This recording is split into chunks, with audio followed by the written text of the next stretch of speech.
ومن يعص الله ورسوله فإنه لا يضر إلا نفسه ولا يضر الله شيئا أما بعد فأعوذ بالله من الشيطان الرجيم بسم الله الرحمن الرحيم إنما المؤمنون الذين إذا ذكر الله وجلت قلوبهم وإذا تليت عليهم آياته زادتهم إيمانا وعلى ربهم يتوكلون الذين يقيمون الصلاة ومما رزقناهم ينفقون أولئك هم المؤمنون حقا لهم درجات عند ربهم ومغفرة ورزق كريم عن أبي هريرة رضي الله تعالى عنه قال قال رسول الله صلى الله عليه وسلم أرأيتم لو أن نهرا في باب أحدكم يغتسل فيه كل يوم خمسا هل يبقى من درنه شيء قالوا لا يبقى من درنه شيء قال فذلك مثل الصلوات الخمس يمحو الله بهن الخطايا متفق عليه আলহামদুলিল্লাহ সমস্ত প্রশংসা যাবতীয় গুণগান মহান আল্লাহ সুবহানাহু ওয়া তাআলার জন্য যিনি আমাদেরকে মুসলিম ঘরে জন্মদান করেছেন এবং আজকে এমন একটি অনুষ্ঠানে দিনী অনুষ্ঠানে সমবেত হওয়ার তৌফিক দান করেছেন সেজন্য আল্লাহর দরবারে জানাই লাখ কোটি শুকরিয়া আলহামদুলিল্লাহ অতঃপর অসংখ্য অগণিত দরুদ ও সালাম বর্ষিত হোক আমাদের প্রিয় নবী আখিরি নবী সর্বশেষ নবী মুহাম্মদুর রাসূলুল্লাহ সাল্লাল্লাহু আলাইহি ওয়াসাল্লামের প্রতি কয়টি দায়িত্ব? দুটি দায়িত্ব। এক নম্বর দায়িত্ব হচ্ছে ফাসতামিউ লাহু, মনোযোগ দিয়ে শোনো। এক নম্বর দায়িত্বটা কি? মনোযোগ দিয়ে শোনো। দুই নম্বর দায়িত্ব হচ্ছে ওয়াউসিতু, এবং চুপচাপ থাকো, কোনো হই হল্লা নাই, শোরগোল নাই, চেঁচামেচি নাই, কোলাহল নাই, যেহেতু এটা কোরআনের মজলিস, কোরআন তিলাওয়াত হবে। এই দুটো বিধান যদি আমরা মেনে চলতে পারি তাহলে ফলাফলটা কি, রেজাল্টটা কি?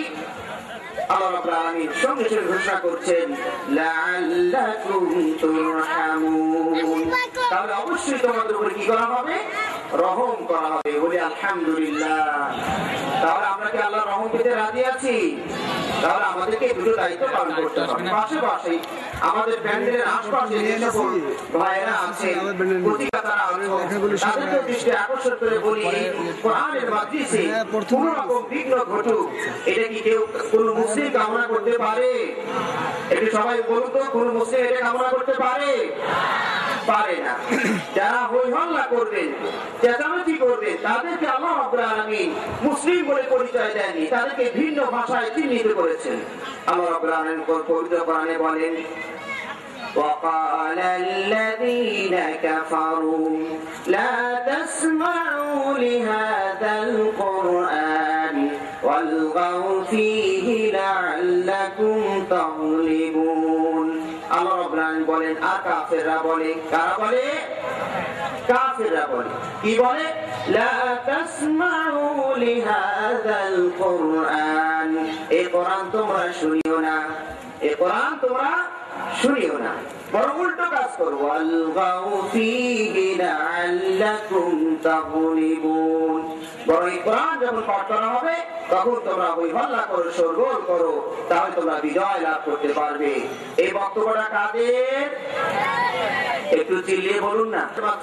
কোরআনের ভদ্রতা বজায় রাখার জন্য আপনারা মুসলিম হিসাবে আপনাদের সঙ্গে দায়িত্ব রয়ে গেল। এখন যদি আপনি মুসলিম হিসাবে থাকতে চান তাহলে চুপ করে থাকুন। এবার আমি আমার আলোচনা শুরু করি। আমি যে আয়াতগুলো পাঠ করেছি এটা আমি গতকাল জুমায় আলোচনা করেছি, তো আমি বিস্তারিত আলোচনা করব না। যে আয়াত দুটো আলোচনা করতে পারিনি জুমায়, সেই দুটো গুণের কথা আমি এখানে আপনাদের সামনে তুলে ধরবো। তবে অনুবাদটা আমি পবিত্র কোরআনের অনুবাদটা আপনাদের সামনে তুলে ধরছি। আল্লাহ রাব্বুল আলামিন এই আয়াতের মাঝে সূরা আনফালের 2 নাম্বার, 3 নাম্বার এবং 4 নাম্বার আয়াতে আল্লাহ রাব্বুল আলামিন মুমিনদের পরিচয় তুলে ধরেছেন। আল্লাহ রাব্বুল আলামিন বলেন, ইন্নামাল নবী আল্লাহ, না জানি তিনি কি আদেশ করেন সেটা আমি পালন করতে পারি কিনা, না জানি তিনি কি নিষেধ করেন সেটা আমি বর্জন করতে পারি কিনা। এইভাবে আল্লাহর নাম উচ্চারিত হলে একজন মুসলিমের হৃদয় কেঁপে উঠবে। আপনার বাড়ির সামনে যদি হঠাৎ করে র্যাব এসে যায়, আপনার হৃদয়টা কেঁপে উঠবে না? উঠবে না? আপনি শত নিরপরাধ হন, আপনার মনের ভিতরে একটা ভয় জেগে উঠবে। তেমনি আল্লাহর নাম আল্লাহ, তিনি কখন শক্তির অধিকারী, তার নাম উচ্চারিত হওয়ার সঙ্গে সঙ্গে মুমিনদের ঈমান বেড়ে যায়। সুতরাং ঈমান বাড়ে এবং কমে। কথা ঠিক না ঠিক? পবিত্র কোরআনে প্রায় 14টির মতো আয়াত আছে যে আয়াতগুলো প্রমাণ করে মানুষের ঈমান এক অবস্থায় বহাল থাকে না। মাঝে মাঝে ঈমানের উন্নতি সাধিত হয়, উচ্চ শিখরে আরোহণ করে, তখন তার সৎ আমলগুলো করতে ভালো লাগে।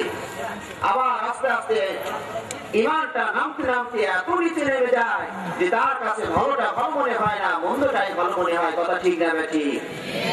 শয়তান সে একজন মুমিন ছিল কিনা? কি বলেন আপনারা? শয়তান কি মুমিন ছিল না ছিল না? কিন্তু তার ঈমান আজকে বের হতে হতে পুরোটাই বের হয়ে গেছে। কথা ঠিক না ঠিক? সুতরাং ঈমান বাড়ে এবং কমে। ঈমান আনুগত্য করলে, ভালো কাজ করলে ঈমান বেড়ে যাবে, আর পাপের কাজ যত বেশি করবেন তত ঈমান কমে যাবে। আল্লাহ রাব্বুল আলামিন আমাদেরকে যে কাজ করলে ঈমান বাড়বে সে কাজ করার তৌফিক দান করুন বলে আমিন। 3 নাম্বার গুণ হচ্ছে ওয়া আলা রাব্বিহিম ইয়াতাওয়াক্কালুন। মুমিনের 3 নাম্বার বৈশিষ্ট্য হচ্ছে তারা একমাত্র ওয়ানলি ওয়ান আল্লাহ রাব্বুল আলামিনের উপরে ভরসা করবে, আর কারোর উপরে নয়। সুতরাং কোন পীর বাবা মাজারের উপর যদি কেউ ভরসা করে সে কি মুমিন? সে মুমিন নয়। বড় পীর বাবারাই আমাদের উপরে নির্ভরশীল। তাদেরকে টাকা পয়সা দিলে খেতে হয়, না দিলে খেতে পায় না। কথা ঠিক না ঠিক? ব্যবসা বাণিজ্য আছে, খানকায় বসে আছে, আপনার মুরিদরা দিয়ে মুঠি মুঠি টাকা পকেটে ঢুকিয়ে দিচ্ছে, খানকায় বসে বসে খাচ্ছে। এইটাকে তাওয়াক্কুল বলে না, এটাকে তাওয়াক্কুল বলে। তাওয়াক্কুলের ভান ধরেছে সে আসলে তাওয়াক্কুল করেনি। তাওয়াক্কুল হচ্ছে কাকে বলা হয়? কাজের সর্বব্যাপী প্রস্তুতি আপনি নেওয়ার পরে আল্লাহর উপর ভরসা করবেন। ঘরে বসে থেকে, মসজিদে বসে থেকে শুধু তাসবিহ লিখবেন আর মনে করবেন যে আল্লাহর ভরসা, খানা এমনি এসে যাবে, এইটার নাম তাওয়াক্কুল নয়। আল্লাহ রাসূল হাদিসে বলেন, লাউ আনতুম তাতাওয়াক্কালুনা আলাল্লাহি হাক্কা তাওয়াক্কুলিহি লারাযাকাকুমুল্লাহু কামা ইয়ারযুকুত তায়রা ইয়াগদু খিমাসান ওয়া তারুহু বিতানা। আল্লাহ রাসূল বলেন, তোমরা যদি আল্লাহ রাব্বুল আলামিনের উপরে যথাযথ ভরসা করতে, যেমনটি ভরসা করা উচিত তেমন যদি ভরসা করতে, আল্লাহ রাব্বুল আলামিন তোমাদেরকে রিজিকের ফয়সালা এমন সহজ উপায়ে করতেন যেমন ভাবে পাখিদেরকে ব্যবস্থা করে থাকেন। সকালবেলা পাখিটা খালি পেট নিয়ে, উন্মুক্ত উদর নিয়ে, ডানা দুটো মেরে আকাশের দিকে উড়াল দেয়, আবার সন্ধ্যাবেলা ভরা পেটে ফিরে আসে। কথা ঠিক না ঠিক? কোন পাখি অভিযোগ করেছে প্রধানমন্ত্রীর কাছে, প্রধানমন্ত্রী আপনার দেশে বাস করলাম, বাংলাদেশে আমার খাবার আটা ডাল চাউল নাই? কোন পাখি অভিযোগ করেছে? কোন পাখি অভিযোগ করে নাই। সকালবেলা খালি পেটটা নিয়ে উড়াল মারে আর ভরা পেটে সন্ধ্যাবেলা ফিরে আসে। তাহলে পাখি কি শুধু বাসায় বসে বসে তাসবিহ টিপছিল? কি বলেন আপনারা? পাখি পরিশ্রম করেছে, ভরসা আল্লাহ, কিন্তু ডানা দুটো মেলতে হবে, আকাশের দিকে উড়াল মারতে হবে, মাঠে ময়দানে ছুটে যেতে হবে, খানকায় বসে রাখলে চলবে না। কথা ঠিক না ঠিক? এইটার নাম ভরসা না। ভরসা হচ্ছে এইটা যে আল্লাহ সম্পূর্ণ ব্যবস্থা, উপার্জনের ব্যবস্থা করার পরে ভালো একটা কাজ করার সিদ্ধান্ত পুরোপুরি নেওয়ার পরে ভরসা করবেন কার উপরে? আল্লাহর উপরে। এবার আল্লাহ রাব্বুল আলামিন তৃতীয় গুণের কথা বলছেন, আর এটি আমার উদ্দেশ্য আজকে বলার। আল্লাহ রাব্বুল আলামিন মুমিনের তৃতীয় চতুর্থ নাম্বার গুণ বলছেন, আল্লাযীনা ইউকিমুনাস সালাত। মুমিন হচ্ছে তারাই যারা সালাত কায়েম করে। সালাতের অর্থ বোঝেন আপনারা কি? আমাদের দেশের নামাজ বলা হয়, আমরা ওটা নামাজ আর বলতে চাই না, কারণ নামাজ হচ্ছে ফার্সি শব্দ, এটা কোরআন এবং হাদিসে কোথাও নাই।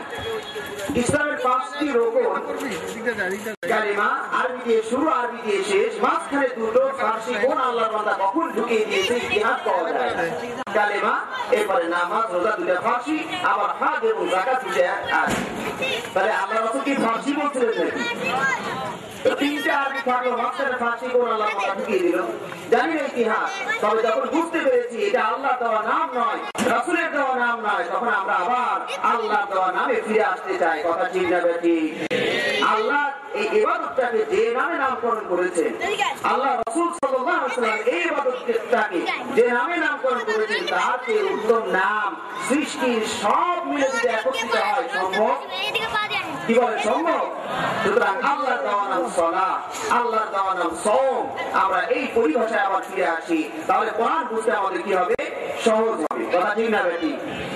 কোরআন যদি বলে কেউ বলে নামাজের কথা কোরআনে নাই, একদল আছে তারা বলে নামাজের কথা কোরআনে নাই। আসলে তো আকিমুন নামাজ এইরকম কোন আয়াত আছে নাকি? নাই তো। আসলে তো নামাজের কথা ঠিক আছে, নামাজের কথা কোরআনে নাই। আসলে কি নয়, নামাজ শব্দটা কোরআনে কোথাও নাই, হাদিসেও নাই। কিন্তু আমরা যদি কোরআনে ওই নামটাকে সালাত বলি, তাহলে কোরআনে আছে না নাই? অসংখ্য আয়াতে আছে। কতগুলো আয়াত? প্রায় 82টা আয়াতের মতো আল্লাহ রাব্বুল আলামিন সালাতের কথা বলেছেন, আকিমুস সালাহ ওয়া আতুজ যাকাত। তাহলে মুসলিমরা যদি সালাতের অর্থ বুঝে ফেলে, তাহলে কোরআন পাঠ করার মতো বুঝে ফেলে আকিমুস সালাহ। কথা ঠিক না ঠিক? এই সালাত মুমিনের একটি বৈশিষ্ট্য। যারা ঈমানের দাবি করবে তাদের মাঝে 5টা গুণের মাঝে চতুর্থ নাম্বার কোনটা বলা হয়েছে? সালাত। এই সালাত আপনার ভিতরে থাকতে হবে। ইসলামের এই কথা কোরআনে বলেছেন, হাদিসেও এসেছে। আল্লাহ রাসূল সাল্লাল্লাহু আলাইহি ওয়াসাল্লাম হাদিসে বলেন, আস-সালাওয়াতুল খামসু ওয়াল জুমআতু ইলা জুমআ ওয়া রমাদান ইলা রমাদান মুকাফিরাতুন লিমা বাইনাহুন্না ইযা ইজতুনিবাতিল কাবাইর। আল্লাহ রাসূল বলেন, এক সালাত থেকে আরেক সালাত, এক জুমা থেকে আরেক জুমা, এক রমাদান থেকে আরেক রমাদান, এর মাঝের গুনাহগুলো আল্লাহ রাব্বুল আলামিন এই ইবাদতের মাঝে মিটিয়ে দেন। বলি আলহামদুলিল্লাহ। যারা সালাত আদায় করছি, যোহর পড়েছি, আসরের মাঝে ছোটখাটো গুনাহ যা হয়েছে, আসর পড়ার কারণে এটা মাফ হয়ে যায় না? যায় না? মাফ হয়ে যায়। কিন্তু যারা সালাত আদায় করলেন না, তাদের গুনাহটা পুঞ্জীভূত হয়ে শরীরের উপরে রয়ে গেল। কথা ঠিক না ঠিক? আল্লাহ রাসূল হাদিসে বলেন, আরাইতুম লাউ আন্না আহাদান লাউ আন্না নাহরান বিবাবি আহাদিকুম ইয়াগতাসিলু ফীহি কুল্লা ইয়াওমিন খামসান হাল ইয়াবকা মিন দারনিহি শাই। ও সাহাবারা, তোমরা কি বলতে পারো তোমাদের কারো বাড়ির পাশ দিয়ে যদি একটা নদী বয়ে যায়, কারো বাড়ির পাশ দিয়ে যদি দরগার সামনে দিয়ে একটা স্রোতস্বিনী একটা নদী বয়ে যায়, যে নদীতে স্রোত আছে, এই নদীতে যদি দৈনিক তুমি 5 বার গোসল করো, তোমার শরীরে কোনো ময়লা থাকতে পারে কিনা? কোনো ময়লা থাকতে পারে? সাহাবারা সঠিক উত্তর দিয়ে দিলেন, লা ইয়াবকা মিন দারনিহি শাই। আল্লাহ রাসূল সাল্লাল্লাহু আলাইহি ওয়াসাল্লাম, একজন ব্যক্তি যদি দৈনিক 5 বার স্রোতস্বিনী নদীতে, স্রোতমান নদীতে গোসল করে, তার শরীরে কোনো ময়লা থাকতে পারে না। আল্লাহ রাসূল বললেন, সালালিকা মাতালুস সালাওয়াতিল খামস। এই রকমই দৃষ্টান্ত হচ্ছে 5 ওয়াক্ত সালাতের। 5 ওয়াক্ত সালাত যারা পড়বে, তাদের শরীরে কোনো ময়লা থাকতে পারে না, কোনো পাপ থাকতে পারে না। সুবহানাল্লাহ, আলহামদুলিল্লাহ। 5 ওয়াক্ত সালাত যদি আমরা আদায় করি, তাহলে আমাদের গুনাহগুলো কি হয়ে যাবে? ঝরে পড়ে যাবে। আর যদি আদায় না করি, তাহলে গুনাহগুলো রয়ে যাবে।